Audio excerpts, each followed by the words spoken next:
In the depth of every human soul, there exists a kite. A kite with a broken string. When will it soar again?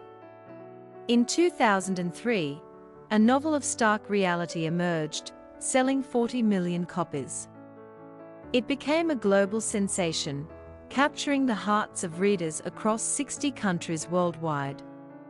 This was The Kite Runner, a novel delving deep into the human essence, set against the backdrop of Afghanistan and the United States.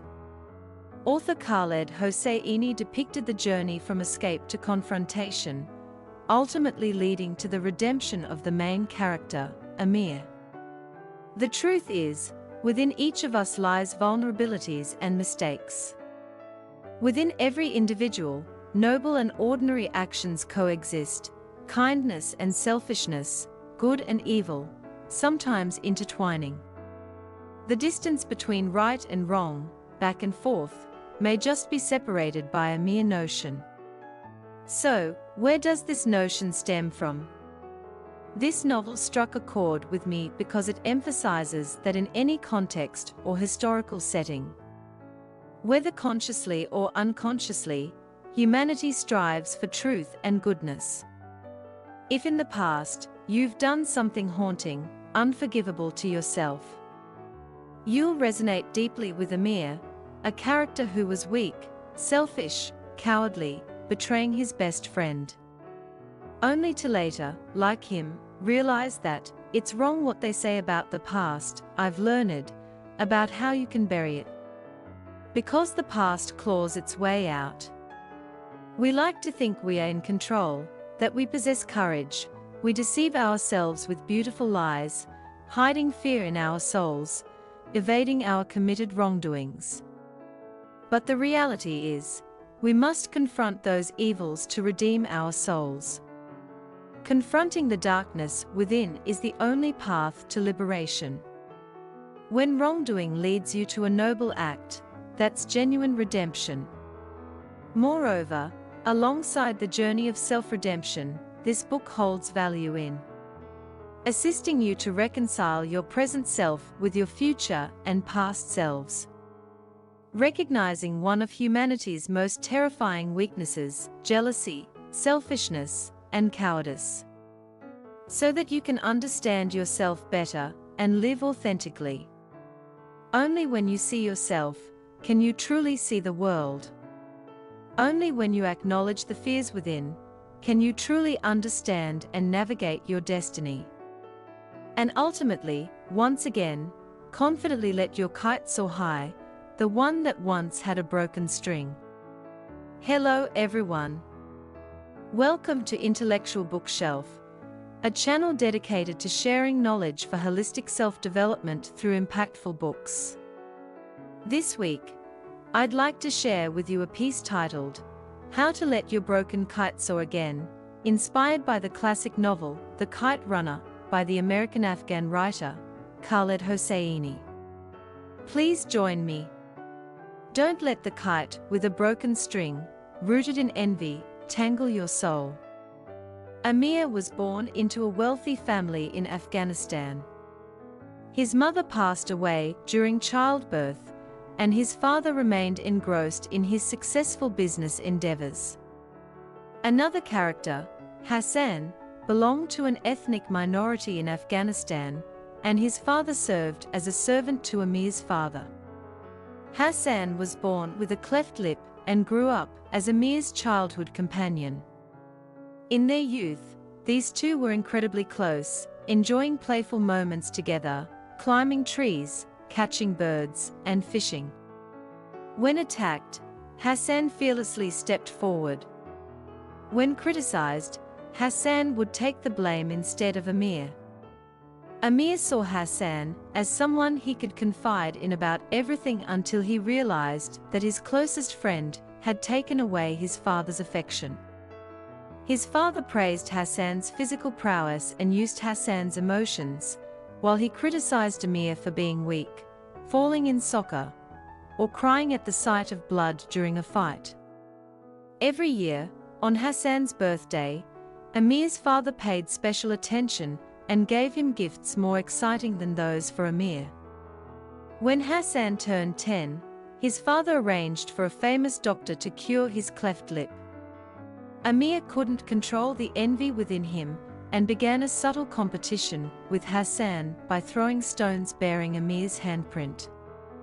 He goaded Hassan to use a mirrored glass to reflect the sun's rays, mocked him, attacked a neighbor's house with a slingshot, and remained silent when Hassan faced punishment.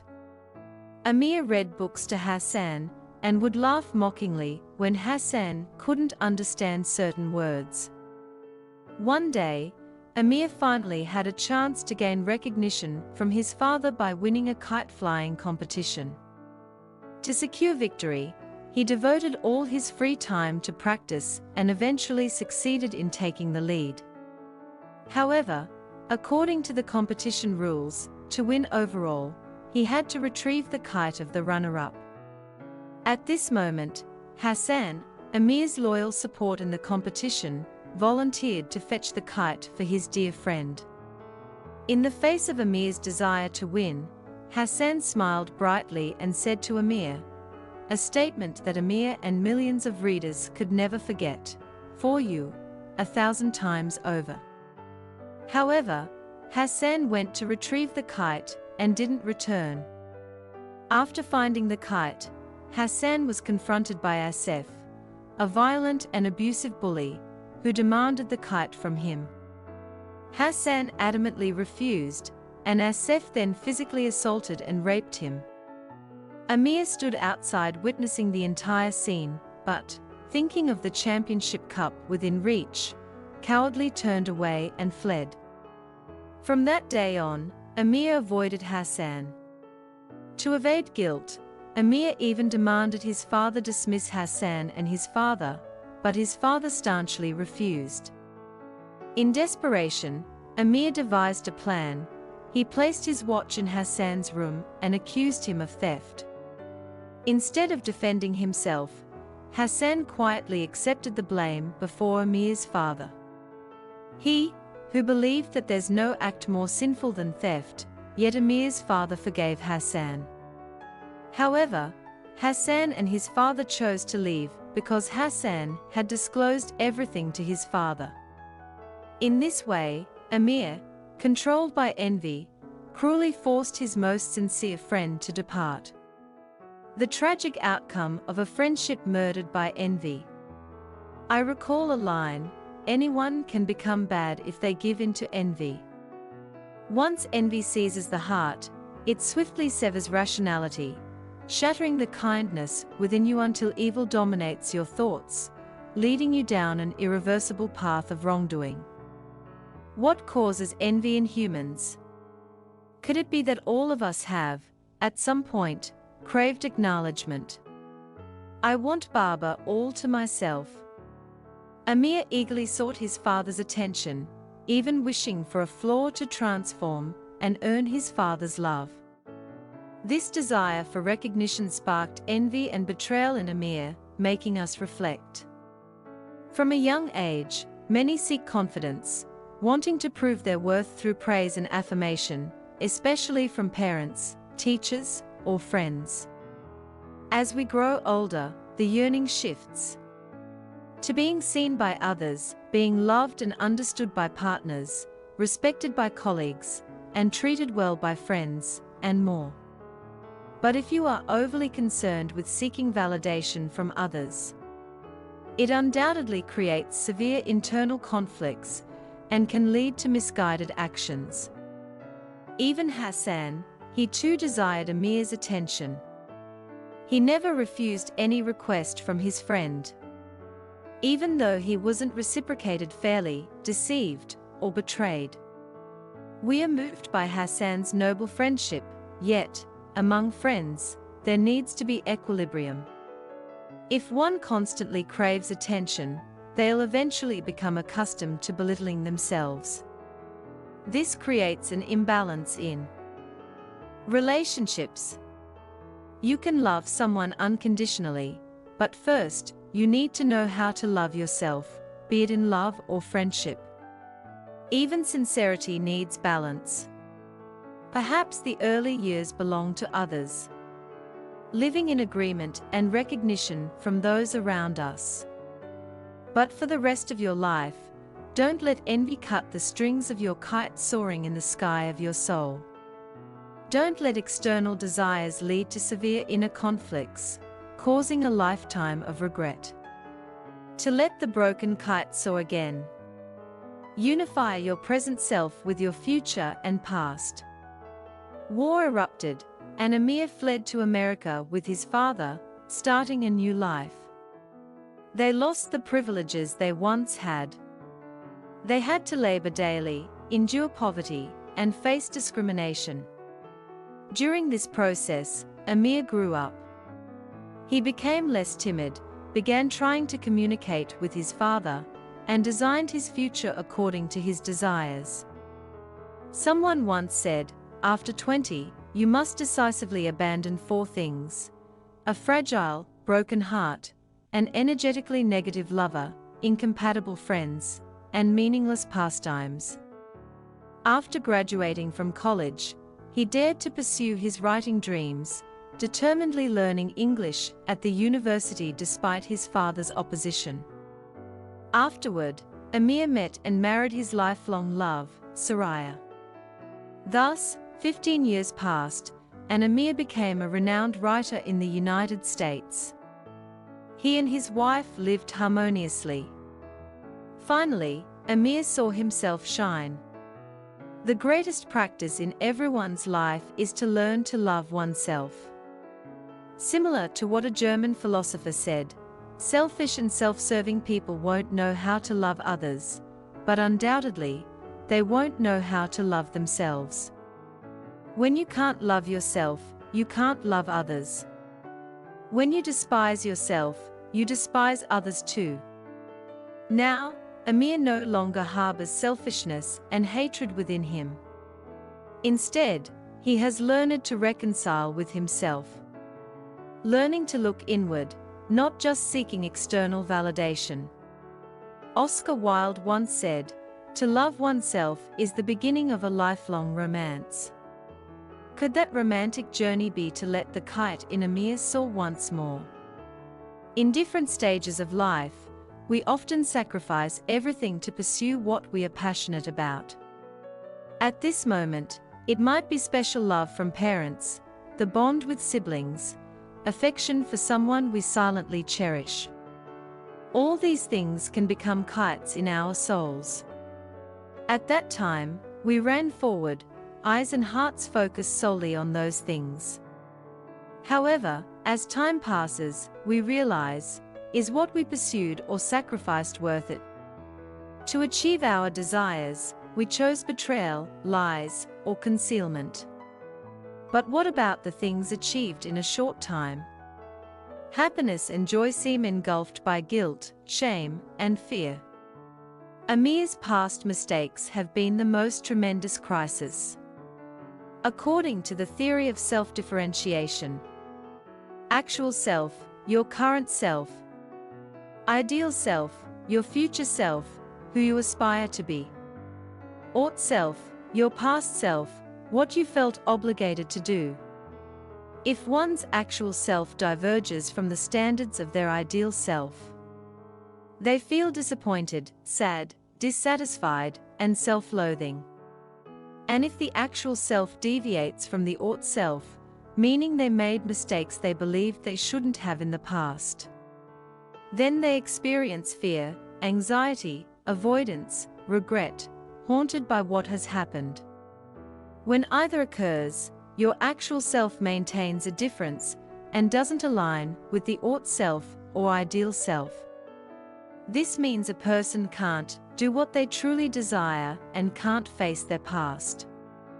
So, they suffer, even if their current life is comfortable, wealthy, successful, etc. For Amir, he could finally align with his ideal self, doing what he loved and shining brighter, learning to love himself more. However, the past suffering still lingers, stemming from the difference with his ought self. Back to the story. One day, Rahim Khan met Amir and revealed the entire truth. When Amir went to the US, Hassan returned with Rahim and guarded Amir's family estate.